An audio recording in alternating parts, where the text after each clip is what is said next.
Olá, seja bem-vindo a mais um Farol Global, onde avaliamos aí a situação do mercado internacional. E também, costumamos observar a situação do Brasil do ponto de vista do investidor global.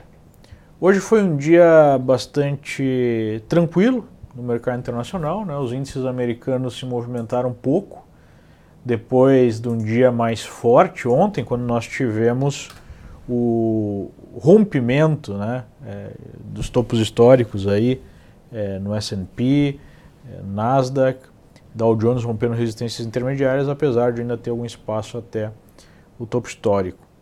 Ontem nós tivemos uma sinalização positiva gerada pelo anúncio aí de um acordo dos Estados Unidos com o México, no âmbito das renegociações do NAFTA, uma promessa de campanha de Trump.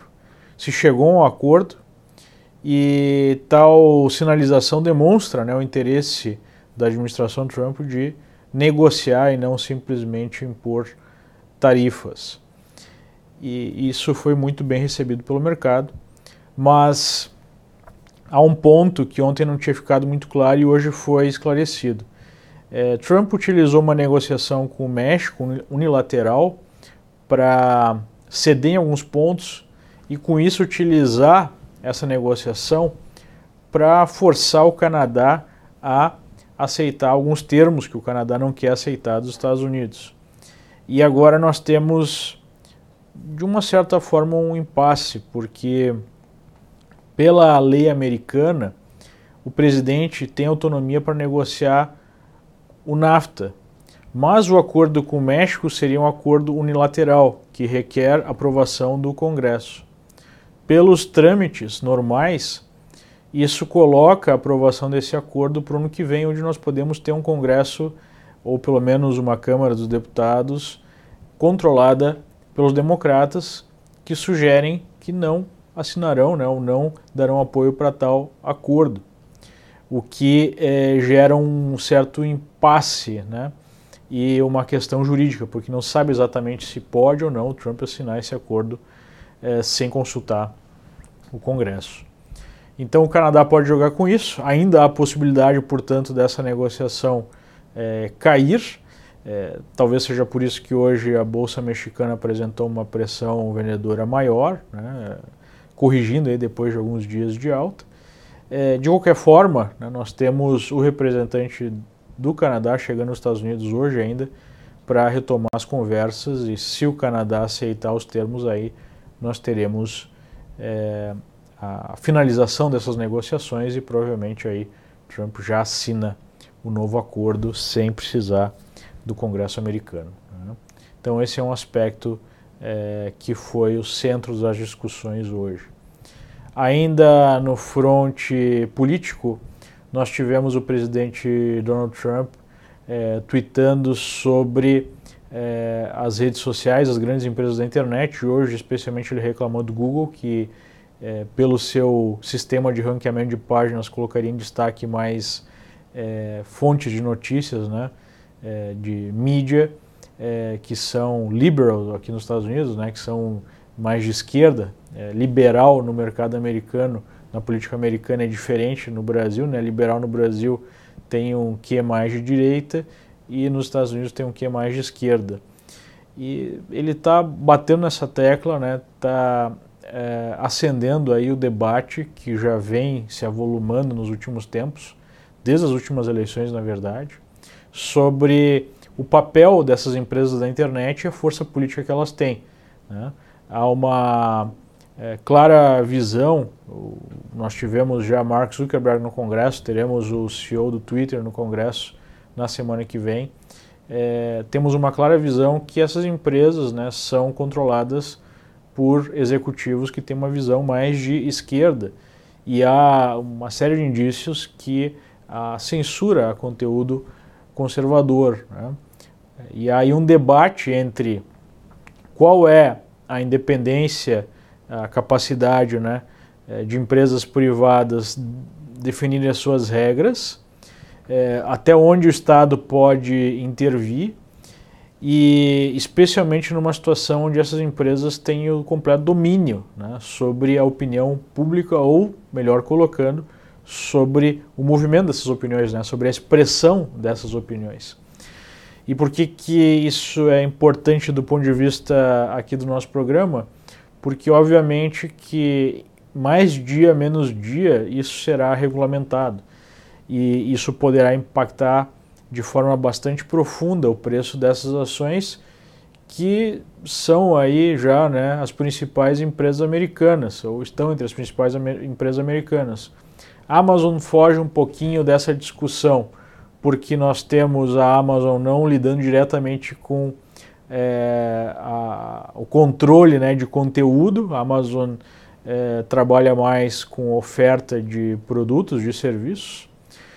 Nós temos empresas que estão mais expostas a esse tipo de discussão, Google, né, e Facebook, duas gigantes aqui da internet e gigantes do próprio mercado de ações, né? Então a gente precisa ficar atento porque o próprio Trump já sinalizou que deve tomar alguma medida nesse sentido, apesar do Partido Republicano estar dividido exatamente por conta da questão que eu coloquei, né? Uma a capacidade de empresas privadas terem a política que quiserem, a outra é a capacidade das pessoas terem o direito à livre expressão garantida pela Constituição americana, por exemplo, e também pela Constituição brasileira, né? E tem aí, por baixo aí dessa discussão, toda a capacidade de influenciar politicamente a população, né? É uma questão que vai na raiz da própria democracia. Mas, de qualquer forma, aqui para os nossos interesses de avaliar o mercado, nós temos que ficar atentos porque qualquer sinalização nesse sentido pode gerar forte volatilidade nos preços. Não podemos esquecer que essas empresas já há algum bom tempo, né, investem pesadamente em lobby. O lobby é uma atividade legal aqui nos Estados Unidos, o que diminui a chance de nós termos surpresas ou até legislações que de alguma forma incomodem as empresas, coloquem em dúvida esse oligopólio que se formou, né? Na Europa é um ambiente um pouco mais hostil em relação às empresas, mas não tanto na questão de liberdade de expressão, porque é uma legislação europeia que até é contrária à própria liberdade de expressão, se coloca, por exemplo, o combate ao chamado discurso de ódio acima da liberdade de expressão na Europa. Aqui nos Estados Unidos, na Europa a maior preocupação é a privacidade. Aqui nos Estados Unidos ainda não há uma sinalização tão clara de legislação que ameace aí essas empresas ou o modelo de negócio dessas empresas. Okay? Olhando para o Brasil, nós tivemos mais um dia de pressão sobre o dólar, mesmo com um cenário mais calmo em termos de fluxo de notícias, o que só demonstra o nível de incerteza no mercado em relação a essa eleição, né? Nós podemos ter ainda muitas surpresas, há um grande medo de um presidente no poder que seja contra as reformas, ou mesmo, né, um presidente aí que seja do PT, o partido aí que gerou toda essa destruição de valor no Brasil, né, que foi extremamente nocivo, aí, especialmente para as estatais. Não podemos esquecer de toda a saga aí da destruição da Petrobras, né? Então, com esse nível de incerteza, as pessoas correm para o dólar, que vai se aproximando daquele objetivo que a gente havia comentado aqui há alguns dias, né? Por volta de 4,16, onde nós temos o topo de final de 2015, início de 2016, pré-impeachment de Dilma ainda, né? Então, estamos vendo ainda muita força compradora, apesar do Estado sobrecomprado no curtíssimo prazo. A gente pode colocar aí na tela para ficar mais claro.